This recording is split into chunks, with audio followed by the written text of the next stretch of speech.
দুই বর্ধমান জেলার সেরা 10টি খবর নিয়ে আমি দীপশিকা আপনাদের সামনে। পূর্ব বর্ধমান জেলার আউশগ্রাম 2 নম্বর ব্লকের ভেদিয়া অঞ্চলের বেশ কিছু পরিবার বিজেপি ছেড়ে তৃণমূলে যোগ দিলেন। তাদের হাতে তৃণমূলের দলীয় পতাকা তুলে তাদের স্বাগত জানান আউশগ্রাম 2 নম্বর ব্লক সভাপতি শেখ আব্দুল লালন। সোমবার সকালে আসানসোল স্টেশনের কাছে এক ফেরিওয়ালার মৃতদেহ পাওয়া যায়। ঘটনা ঘিরে এলাকায় চাঞ্চল্য। মৃতদেহটিতে একাধিক আঘাতের চিহ্ন রয়েছে বলে জানা গেছে। ঘটনায় তদন্ত আসানসোল উত্তর থানার পুলিশ। আসানসোলের সালানপুর থানার রূপনারায়ণপুর ফাঁড়ির অন্তর্গত পিঠাগিয়ারি গ্রামের রাস্তা দীর্ঘদিন ধরে বেহাল। রাস্তা সারাইয়ের দাবিতে অবরোধ বিক্ষোভ স্থানীয় বাসিন্দাদের।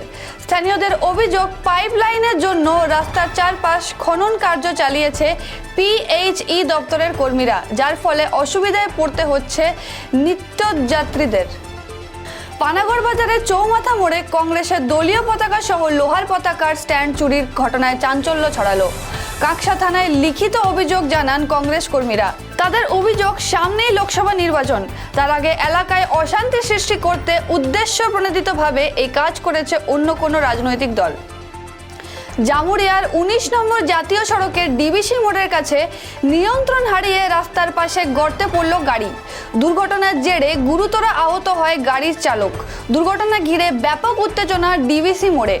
স্থানীয় বাসিন্দা ও পুলিশের সহযোগিতায় দুর্ঘটনাগ্রস্ত গাড়ির থেকে উদ্ধার করা হয় গুরুতর আহত চালক। তাপস রায় বিধায়ক পদ থেকে পদত্যাগ প্রসঙ্গে তৃণমূলের রাজ্য সহ সভাপতি জয়প্রকাশ মজুমদার বললেন, এটি তার সম্পূর্ণ ব্যক্তিগত মতামত এবং সেই ব্যক্তিগত মতামতে যে পরিসর সমস্ত ব্যক্তি থাকে সেটাকে তিনি সম্মান করছেন এবং তিনি তাকে সামনের দিনের যে রাজনৈতিক পথ তিনি বেছে নেবেন তার জন্য তাকে সাফল্য কামনা করছেন। বর্ধমান শহরে প্রাণকেন্দ্র টাউন হল ময়দানে আয়োজন করা হলো পূর্ব বর্ধমান জেলার খাদি মেলা 2023-24। এই মেলা চলবে 4 মার্চ থেকে 15 মার্চ অবধি। প্রদীপ প্রজ্বলনের মধ্যে দিয়ে শুভ সূচনা করা হলো এই মেলার। এখানে উপস্থিত ছিলেন জেলা পরিষদ সভাপতি শ্যামপ্রসন্ন লোহার এবং খাদি দপ্তরের বিভিন্ন আধিকারিক সহ অন্যান্যরা। পরপর 2টি মুদিখানার দোকানে দুঃসাহসিক চুরির ঘটনায় সোমবার সকালে চাঞ্চল্য ছড়ায় আউশগ্রামের বিলবো গ্রামের অঞ্চলের বনপাস বাজার এলাকায়। খবর পেয়ে ঘটনাস্থলে পৌঁছায় গুসকরা ফাঁড়ির পুলিশ। স্থানীয়দের অভিযোগ, 2টি মুদিখানার দোকানের অ্যাডভেস্টারের ছাউনি ভেঙে রাতের অন্ধকারে দোকানে ঢুকে ক্যাশ বাক্স থেকে নগদ টাকা ও মালপত্র চুরি করে নিয়ে পালিয়ে যায় তারা। কিংবদন্তি ক্রিকেটার কীর্তি আজাদ দুর্গাপুরে পৌঁছতেই জোর গুঞ্জন দুর্গাপুরে তৃণমূল কংগ্রেসের প্রার্থী হচ্ছেন কীর্তি আজাদ।